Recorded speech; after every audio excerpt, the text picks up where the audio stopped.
Hello guys! Hello Sagittarius! Welcome dito sa aking channel, Kapalaran 888, Sagittarius. Alam natin kung anong messages, vibration, gabay energy para sa iyong lahat. Ito ay general weekly tarot reading para sa lahat ng Sagittarius. I hope na makuha mo yung energy, Sagittarius. Okay, infinite abundance and wise leader.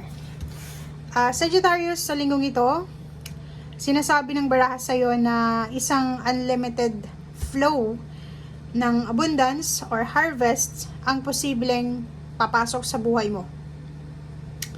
Uulan ng abundance sa buhay mo. So, maraming mga offers, financial, relationship, spiritual, travel, movement, empowerment, pera. So, ang dami-dami ditong pwedeng makuha ka sa linggong ito. Paki-comment sa comment section. Unlimited abundance.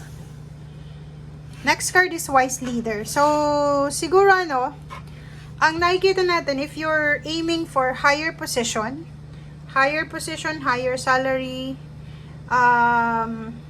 relocation, migration, parang gano'n. Sinasabi ng baraha sa'yo dito na may possibilities na mangyari ito sa'yo.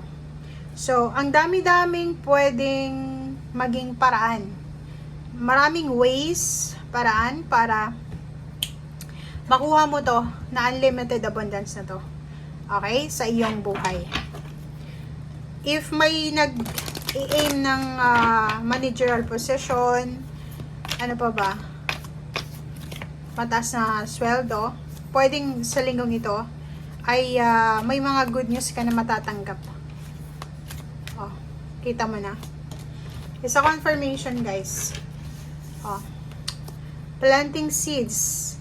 Kung ano man tong ginagawa mo sa ngayon, Sagittarius, or kung ano man tong, or kung nasaan ka man sa ngayon, like, it's either business, or work yan, or country, or kung ano man tong field, or craft na ginagawa mo sa ngayon, lahat ng ginagawa mo, lahat ng sacrifices mo, lahat ng actions mo, move mo, ay punong-puno yan ng grace na parang nasa fertile soil ka.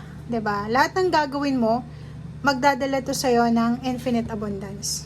Ito yung simula, ito yung endings. 'Di ba? So, sinasabi ng baraha na nasa tamang lugar, nasa tamang love life, nasa tamang direksyon, nasa tamang mindset, nasa tamang goals, nasa tama ka ngayon. Okay? And sa baraha mong ito, sinasabi na may bagong direction ka, adventure na papasukin. So, yun na nga. Pwedeng migration to. Pwedeng isang buong pamilya ang aalis, papunta ng ibang bansa, titira sa ibang bansa. It's either may offer sa iyo ng work sa ibang bansa, pero kailangan mong dalhin ang buong pamilya. Parang ganun yung sinasabi ng baraha. So, this week din, may pagkakataon ka para ma-enjoy kung ano yung mga dapat ma-enjoy sa buhay mo. And at the same time, makapag-relax. So, ibig sabihin, pwedeng magta-travel ka sa linggong ito. Pwedeng magpapahinga ka sa loob ng bahay. Or pwedeng maraming mga freebies ka na matatanggap.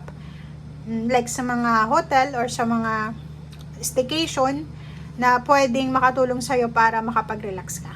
Parang ganun. Okay? Sagittarius.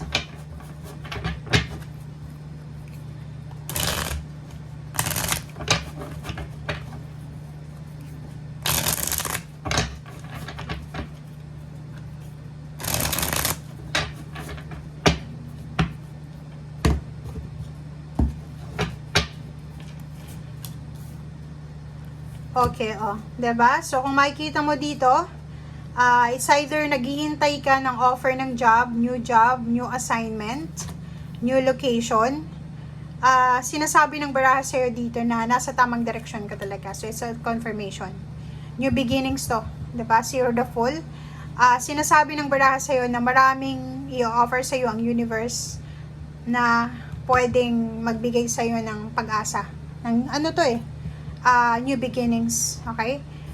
Isang risky na desisyon ang pwede mong gawin sa linggong ito. Pero kung risky man yan or unrisky decision, sinasabi ng barahan na magdadala talaga siya sa'yo ng unlimited abundance and prosperity. Okay? And kung ano man ito na sisimulan mo, ito ay magdadala sa'yo ng protection. Poproteksyonan ka nito financially and emotionally. Sa pera naman, pwedeng may naghihintay sa'yo na may nag-offer sa'yo ng trabaho and then siguro hinihintay nila kung ano yung sasabihin mo. Okay, yung sagot. Ang galing na ito guys, oh.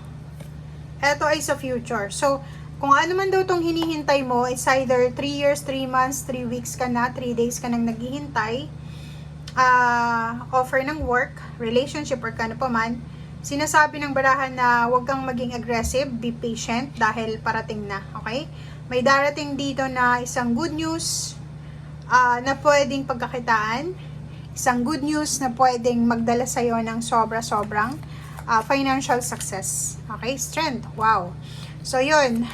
Sinasabi ng baraha sa'yo dito na ang good news na to na darating sa'yo ay hindi lang ito good news para sa pera, hindi lang to good news para sa relationship, good news din to para sa iyong health. So, may mga health, parang tawag dito, mga health issues ka na posibleng ma-resolve siya.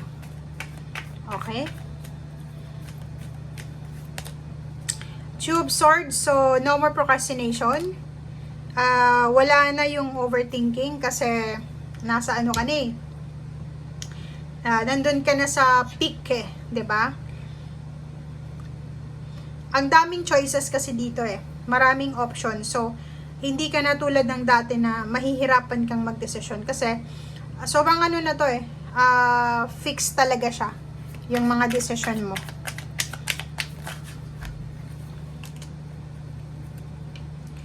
Six of Cups, maraming gustong bumalik sa buhay mo.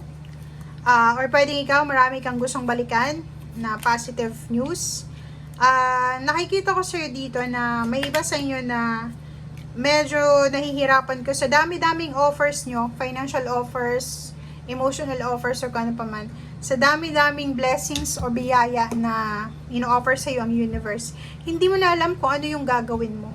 Hindi mo alam kung babalik ka sa dati mong trabaho, mag-i-stay ka, hindi mo alam kung bago na yung, alam mo yun, ang daming direksyon ang ino-offer sa'yo ng universe na hindi mo alam kung alin doon yung tatahakin mo. So, comment down below if you are resonated kasi ang baraha mo ay nagsasabi na kailangan mong makapag-desisyon. Kasi pag hindi ka makapag-desisyon, after siguro end ng month ng May, pwede kang maguluhan or pwede kang magdesisyon na kung ano lang yung magmiminay-mayini mo ka lang. Alin ba dito ang gusto ko? Parang ganun. So ngayon, may mga offers sa'yo, pag-isipan mong mabuti yung mga pros and cons para tama yung decision making mo. And hindi ka ma-pressure sa June or sa susunod na buwan. Okay? Thank you guys. Bye!